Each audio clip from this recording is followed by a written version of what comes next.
Fala pessoal, tudo bem? Bom dia, boa tarde, boa noite a todos. Hoje a gente vai trabalhar com um tema super interessante, que é a dissolução do casamento e da sociedade conjugal. Galera, antes da gente entrar profundamente no tema, o que é legal a gente fazer? É legal a gente fazer um levantamento histórico para vocês entenderem até onde a gente está hoje. Então, o primeiro ponto que a gente vai fazer, vou falar para vocês alguns aspectos históricos que é interessante para a gente entender a atual situação que a gente tem no Brasil hoje. Galera, o primeiro ponto. A gente tem a lei do divórcio, que é a lei 6515-77. Lei 6515-77 é a lei do divórcio. Galera, até 77 a gente não tinha a ideia do divórcio, a gente tinha o desquite. Aí muitos de vocês podem escutar, eu escuto muito dos meus pais, às vezes, a pessoa desquitada. Por que o pessoal mais antigo fala que a pessoa é desquitada? Porque antes da lei do divórcio, a gente tinha um desquite. O desquite é como se fosse a separação judicial hoje, galera. O desquite é como se fosse a separação judicial hoje. Então, até 77, a gente não tinha o divórcio, a gente tinha a ideia do desquite, que era como se fosse uma separação judicial. Veio em 77 a lei do divórcio. A lei do divórcio, galera, passou a permitir expressamente o divórcio, tá? A partir da lei do divórcio, a gente passa a ter um modelo dual. Como assim um modelo dual? A gente tem a separação judicial. A separação judicial, galera, ela põe fim à sociedade conjugal, mas não põe fim ao casamento, tá? A separação judicial, ela põe fim à sociedade conjugal, mas não põe fim ao casamento. E a gente tem um divórcio. O divórcio põe fim tanto à sociedade conjugal quanto ao casamento, tá, galera? Sociedade conjugal seria como se fosse um miolo, divórcio seria como se fosse algo maior. Imagine que a gente tem uma bola, um círculo. Dentro desse círculo tem um círculo menor. Esse círculo menor é a sociedade conjugal, esse círculo maior é o divórcio. O divórcio, galera, ele põe fim à sociedade conjugal e ao casamento, tá? A separação judicial põe fim apenas à sociedade conjugal. Sociedade conjugal, galera, está relacionado aos deveres de fidelidade, ao regime de bens, etc. Beleza? Quando eu tenho a separação judicial, ela admite uma reconciliação futura, tá? No divórcio já não é mais possível que o divórcio põe fim ao casamento. Aí se eu quiser casar com a mesma pessoa, eu tenho que me casar de novo. Beleza, galera? Então tá, o que a gente viu? A gente tem a lei do divórcio institui o modelo dual. Como assim o modelo dual? Permite o divórcio e a separação judicial. Lembrando que a separação judicial põe fim apenas à sociedade conjugal. Beleza. Constituição de 88, o que ela traz pra gente? Ela tem a redação originária da Constituição de 88, artigo 226, parágrafo 6º. O que a redação originária da Constituição diz, galera? O casamento pode ser dissolvido pelo divórcio. Vírgula. Olha o problema. Após prévia separação judicial por mais de um ano, nos casos expressos em lei, ou comprovada a separação de fato por mais de 2 anos. Galera, na redação originária da Constituição, o que eu vou ter? Eu vou ter a possibilidade de me divorciar. Só que para eu me divorciar, eu tenho que ter um requisito prévio. O que eu preciso ter? Prévia separação judicial por mais de um ano ou estar separado de fato há pelo menos 2 anos, galera. Então olha o problemão, ó. Não tinha o divórcio direto, apenas o divórcio indireto ou por conversão. Beleza. Vem o Código Civil de 2002, galera. O que o Código Civil de 2002 ele traz? Traz a separação judicial e o divórcio. Quanto à separação judicial, o Código Civil de 2002 permite a separação consensual, tá? Então, o Código Civil de 2002 permite a separação judicial consensual, tá? Quando eu esteja casado há mais de um ano, igual tá na Constituição, ou litigiosa, tá? Na litigiosa, eu tenho 3 modalidades. Eu tenho a separação sanção, que está no artigo 1573, beleza? 1573, separação sanção, que eu discuti a culpa, eu tinha que ver quem que era o culpado no fim da separação. Eu tenho a separação ruptura, que é denominada também separação falência, quando há mais de um ano da ruptura da vida em comum, ou seja, faz mais de um ano que eu não tenho qualquer tipo de relacionamento com outra parte, e separação remédio, quando eu tenho uma doença mental grave há mais de 2 anos. E o Código Civil, além dessas 3 espécies de separação litigiosa, separação, sanção, ruptura e remédio, traz o divórcio, que pode ser direto ou indireto ou por conversão, tá, galera? Ambos poderiam ser consensuais ou litigiosos. Galera, aí tem um ponto, ó, aí a gente passa a ter um ponto. A gente tem um Código Civil, então, ele traz 2 espécies de divórcio, tanto o divórcio direto quanto o divórcio indireto. O que a gente pode acrescentar a essa explanação nossa inicial? A Lei 11.441 de 2017, ela alterou a redação do Código de Processo Civil de 1973, passando a permitir tanto a separação quanto divórcios extrajudiciais por escritura pública, desde que haja acordo entre os cônjuges e não existam filhos incapazes ou menores, tá, galera? Então, lembrando que filho menor provavelmente também vai ser incapaz, tá? Então, em 2007, a gente já tem a possibilidade tanto do divórcio quanto da separação judicial extrajudiciais, tá, galera? Vem 2010, por proposta do IBDFAM, a gente tem a famosa Emenda Constitucional 66 de 2010, também conhecida como Emenda do Divórcio, tá, galera? Eu fiz essa introdução para vocês entenderem aonde a gente está hoje. Em 2010, a gente tem a nossa Emenda Constitucional do Divórcio. Galera, e aí é que tá.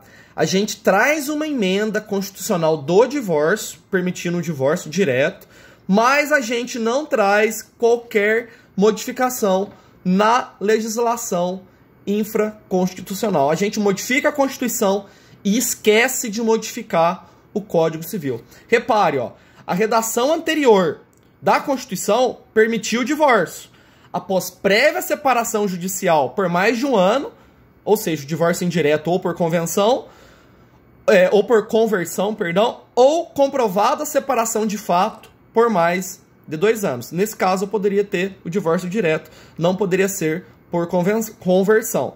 Já a Constituição, galera, ela acaba com os prazos, ó. O artigo 226, parágrafo 6º, extingue qualquer requisito prévio para eu me divorciar, ó.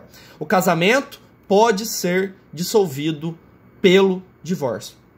Galera, a partir da Constituição, perdão, a partir da Emenda Constitucional 66 de 2010, a gente passa então a ter a possibilidade do divórcio direto sem qualquer requisito, galera. Eu me casei hoje, eu posso me divorciar amanhã.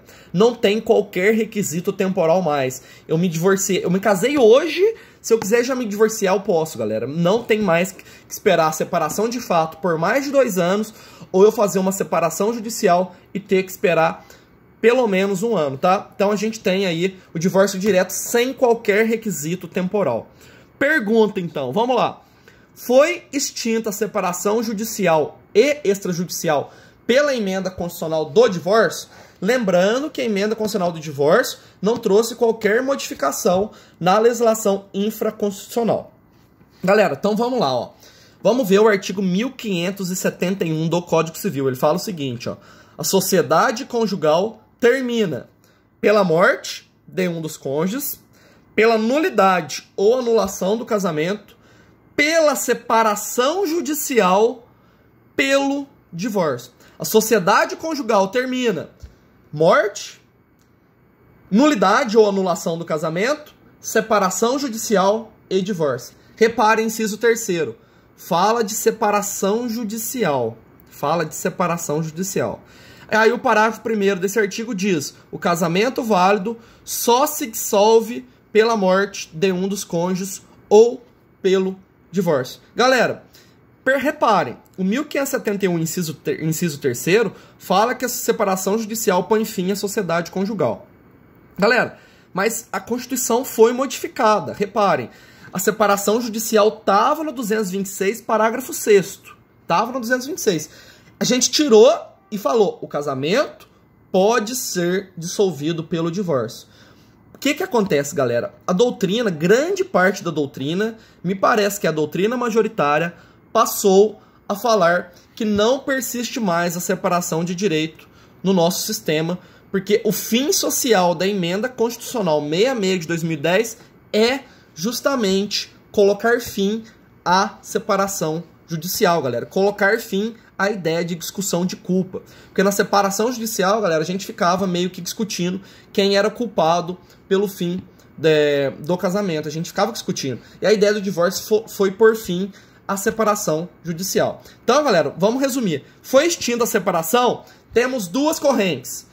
Primeira corrente, a separação judicial não persiste mais no nosso sistema, porque o fim da emenda constitucional 66 foi justamente de colocar fim à separação judicial, tá, galera? E a gente tem que privilegiar a força normativa da Constituição. Primeira corrente, então, foi abolida a separação judicial do nosso sistema. Beleza, galera? Quem lidera a primeira corrente? Maria Berenice Dias, Paulo Lobo, Zeno Venoso, Rodrigo da Cunha Pereira, Pablo Stolze, Cristiano Chaves e Nelson Roosevelt, Flávio Tartucci, etc. É a doutrina majoritária, tá, galera? É a doutrina majoritária. Segunda corrente. A separação continua existindo em nosso sistema, pois não houve revogação dos dispositivos que tratam do tema. O que essa segunda corrente fala, galera? O que a emenda 66 de 2010 do divórcio fez não foi por fim a separação judicial. O que ela fez foi extinguir os prazos para eu poder me divorciar. Essa que é a ideia da segunda corrente, galera. Além de não ter havido nenhuma modificação na legislação infraconstitucional, a gente só teve a extinção dos prazos. A gente possibilitou o divórcio direto sem prazo, mas não teve a extinção da separação judicial e extrajudicial. Beleza, galera?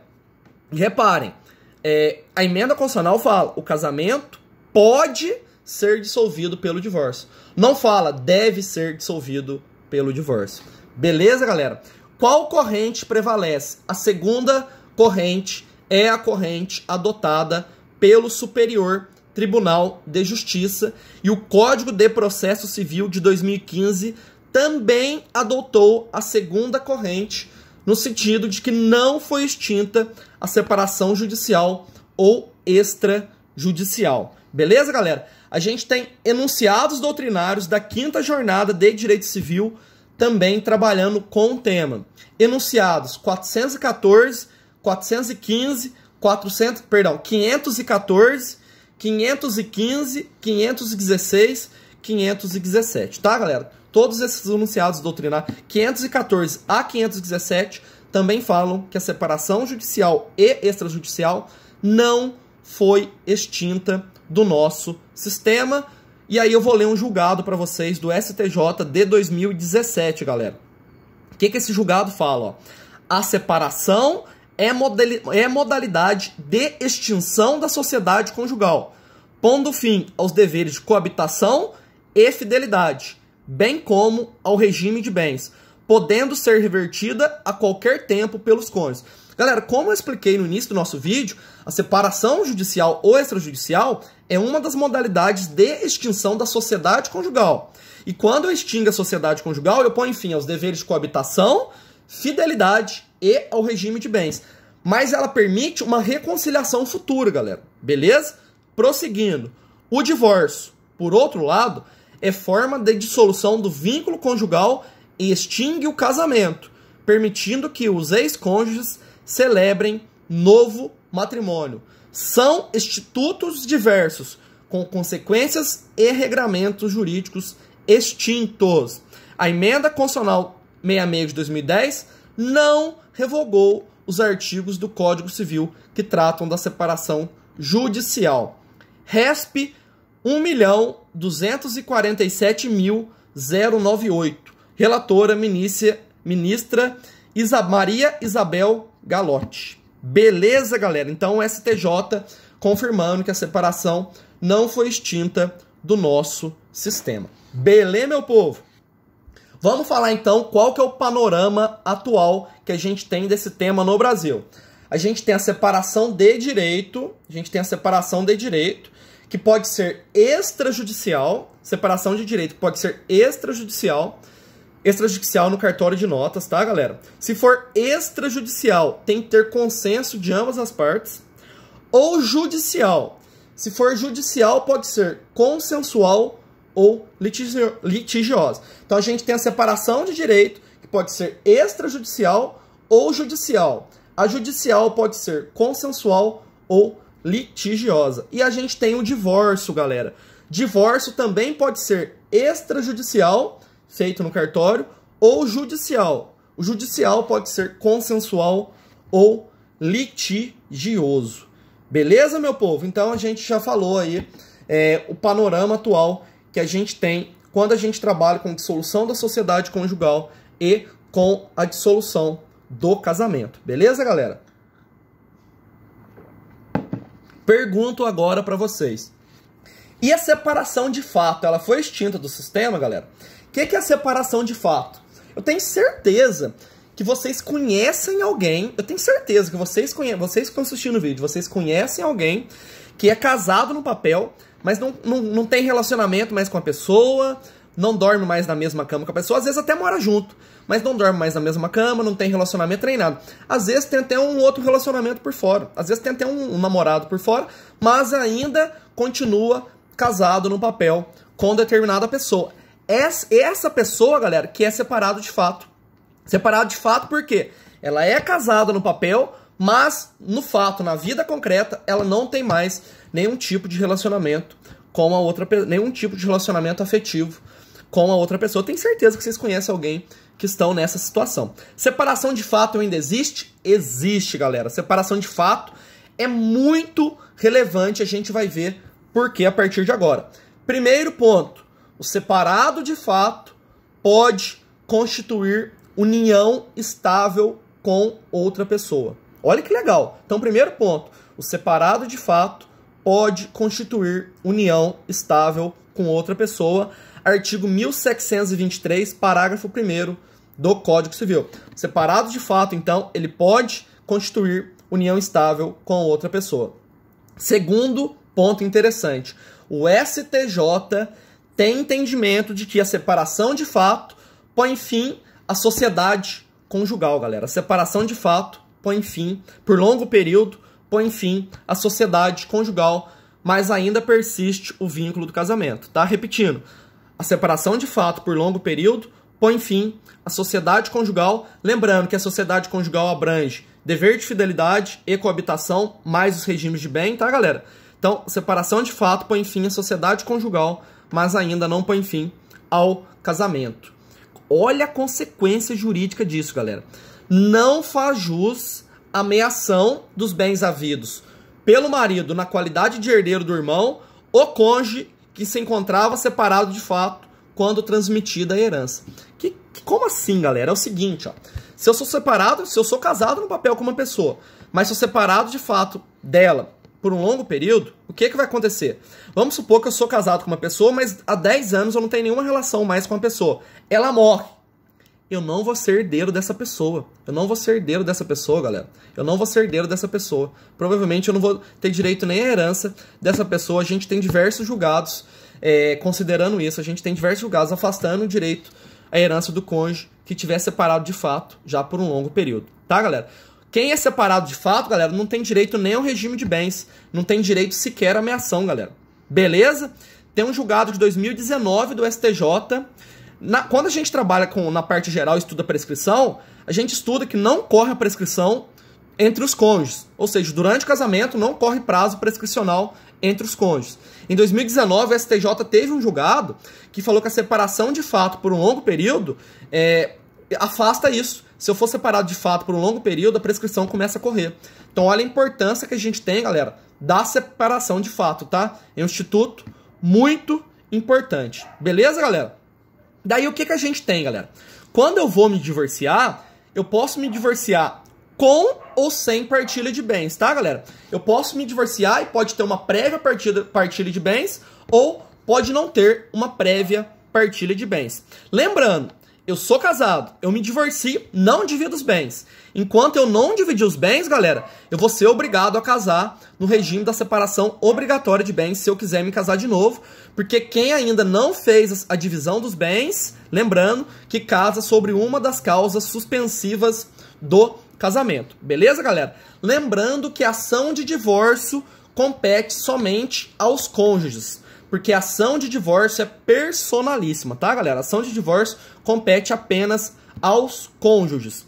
Claro, se eu for incapaz, galera, aí meus herdeiros podem ajuizar a ação. Curador ascendente ou meu irmão pode ajuizar a ação para mim. Beleza, galera? Já estamos indo no finzinho da aula. Só para a gente terminar a nossa aula de hoje, a gente vai estudar alguns temas importantes quando a gente trabalha com a dissolução da sociedade conjugal, tá, galera? Vamos lá. Primeira pergunta. É possível discutir culpa pelo fim do casamento? E aí? Eu posso discutir culpa? Quem é o culpado pelo fim do casamento? Por que eu tô dizendo isso, galera? Quem assiste novela, quem assiste filme, vê que na novela, no filme, eles ficam discutindo quem foi o culpado pelo fim do casamento, não ficam? Porque na separação judicial a gente ficava discutindo a culpa, galera. E agora, com a emenda condicional 66 de 2010 do divórcio, que pôs fim aos prazos, e para a doutrina majoritária, pôs fim à separação judicial ou extrajudicial. É possível discutir a culpa pelo fim do casamento? Temos três correntes. Primeira corrente. Como não há mais a separação judicial no sistema, não é possível a discussão sobre culpa no divórcio. Primeira corrente. Não é possível discutir culpa no divórcio porque eu não tenho mais a separação judicial no sistema. Quem lidera essa corrente? Maria Berenice Dias, Rolf Madaleno, Pablo Stolze e Paulo Lobo. Beleza? Então, primeira corrente, não é possível mais discutir culpa. Segunda corrente. Não há mais a separação judicial no sistema. Então, não há mais a separação judicial no sistema. Mas a culpa pode ser debatida para dois fins. Na ação de alimentos e para fins de discussão na responsabilidade civil, corrente liderada pelo professor Flávio Tartus. Repetindo a segunda corrente. O que a segunda corrente diz, galera? Não é possível, em regra, discutir a culpa no casamento porque a separação judicial for extinta, exceto para fins de alimento e para fins de responsabilidade civil. Beleza, galera? Então, nesses dois casos, ainda é possível discutir a culpa pelo fim do casamento. E a terceira corrente entende que a separação judicial persiste no sistema e a culpa pode ser debatida para fins de divórcio. Beleza, galera? Então a terceira corrente entende que a culpa pode ser debatida para fins de divórcio. Galera, nós estamos perdendo longo aqui. O que a gente pode tirar disso então, galera? A gente tem três correntes, não há ainda uma corrente majoritária. Parece que prevalece a corrente que fala que não é possível mais discutir a culpa. Beleza? Beleza, galera? Indo para o finzinho da nossa aula, a gente tem o uso do nome por quem se divorciou. Galera, o Código Civil diz que qualquer um dos cônjuges pode adotar o sobrenome do outro. Então eu vou me casar, qualquer um deles pode adotar o sobrenome do outro. O problema é o seguinte, galera. Olha o que o 1578 do Código Civil diz. O cônjuge declarado culpado na ação de separação judicial perde o direito de usar o sobrenome do outro. Então, essa é a regra que está lá no início do artigo 1578. Galera, e aí a gente tem uma discussão se o cônjuge culpado, se for possível discutir a culpa ainda pelo fim do relacionamento. É possível que eu impeça o cônjuge culpado de usar o nome? Primeiro ponto, o nome é um direito da personalidade. E lá no artigo 11 do Código Civil, a gente tem que os direitos da personalidade são intransmissíveis e irrenunciáveis, galera. Se o nome é um direito da personalidade, ele passa a fazer parte do patrimônio da pessoa. Então, como é um direito da personalidade, galera, eu não poderia impedir o cônjuge de usar o sobrenome do outro. E esse é o entendimento do STJ, tá, galera? O entendimento do STJ, recurso especial 1.732.208, tá, galera? Então, é o recurso especial do STJ, vou colocar aí na descrição do nosso vídeo, tá, galera? O STJ diz o seguinte, ó, o retorno ao nome de solteira após a dissolução do vínculo conjugal exige manifestação expressa nesse sentido, galera. Então, se eu quiser tirar meu nome, depende da minha vontade. Eu não posso obrigar a outra pessoa a tirar o sobrenome do outro cônjuge, tá, galera? Porque é um direito da personalidade. Beleza, meu povo? Para encerrar o vídeo de hoje, a gente vai estudar os alimentos entre os cônjuges, que a gente já falou na nossa aula quando a gente estudou o princípio da solidariedade social. Galera, qual que é a ideia? Vamos pensar na seguinte situação. Vamos pensar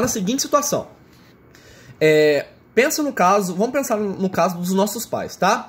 A minha mãe, galera, ela não trabalha, ela não tem emprego formal e ela cuida da casa. Minha mãe tem mais de 50 anos de idade, beleza? Quem trabalha para pagar o sustento da casa é meu pai. Então, meu pai trabalha para pagar o sustento da casa. Vamos imaginar que o meu pai e minha mãe, eles se separam. Vamos falar o termo técnico. Eles se divorciam. Meu pai e minha mãe se divorciam. Galera, vamos pensar o seguinte. Uma mulher com mais de 50 anos de idade, que não tem nenhuma qualificação técnica, ou seja, não tem curso superior, não tem nenhum curso técnico, não tem essas qualificações que o mercado de hoje exige. Então pense bem a seguinte situação, tem mais de 50 anos, não trabalha, faz muitos anos que está fora do mercado de trabalho. O que a gente vai ter, galera? É justo, ela a vida inteira cuidou da casa, aí eles se divorciam. Você acha que é justo essa pessoa ficar desamparada? Não, galera. Não é justo essa pessoa ficar desamparada, porque a gente tem a ideia de solidariedade social, galera. A ideia de pensar no outro e não pensar apenas na minha pessoa. Então, qual que é a ideia, galera? O cônjuge que não tenha condições de retornar imediatamente ao mercado de trabalho, a jurisprudência vem garantindo o direito aos alimentos a esse cônjuge. Ou seja, esse cônjuge tem direito de receber pensão alimentícia até que ele possa retornar ao mercado de trabalho, galera. Essa que é a ideia. Enquanto ele não consegue retornar ao mercado de trabalho, nada mais justo que o outro cônjuge pagar alimentos para ele, pagar uma pensão alimentícia para que ele possa sobreviver. Então essa que é a ideia que a gente tem quando a gente trabalha com alimentos entre os cônjuges. E aí tem um julgado do STJ que diz o seguinte, ó, os alimentos entre ex-cônjuges devem ter caráter excepcional e transitório, galera. Não é eterno, é algo transitório e excepcional. Seja em razão da idade avançada ou do acometimento de problema, salvo quando um deles não tenha mais condições de reinserção no mercado de trabalho ou de adquirir autonomia financeira, galera. Então, em casos excepcionais, quando a pessoa não tem a condição nenhuma mais de retornar no mercado de trabalho, vai ter a ideia de que os alimentos vão ser pagos até o fim da convalescência dessa pessoa, tá, galera? Lembrando que alimentos entre cônjuges é excepcional e temporário. Eu pago até a pessoa retornar ao mercado de trabalho. Beleza, galera? Quanto à dissolução da sociedade conjugal, a gente tem um tema de guarda, mas quando a gente trabalha com guarda, a gente já estudou nas nossas aulas, tá, galera? A gente estudou todas as modalidades de guarda e os requisitos para a gente obter a guarda. Então a gente não vai trabalhar com isso no nosso vídeo. Beleza, galera? Agradeço a atenção de todos mais uma vez. Gostou do vídeo? Dá uma curtida, melhor dizendo, deixa um like, deixa um comentário. Não se esqueça de se inscrever no canal e tocar o sininho. Beleza, galera? Um abraço a todos e até mais.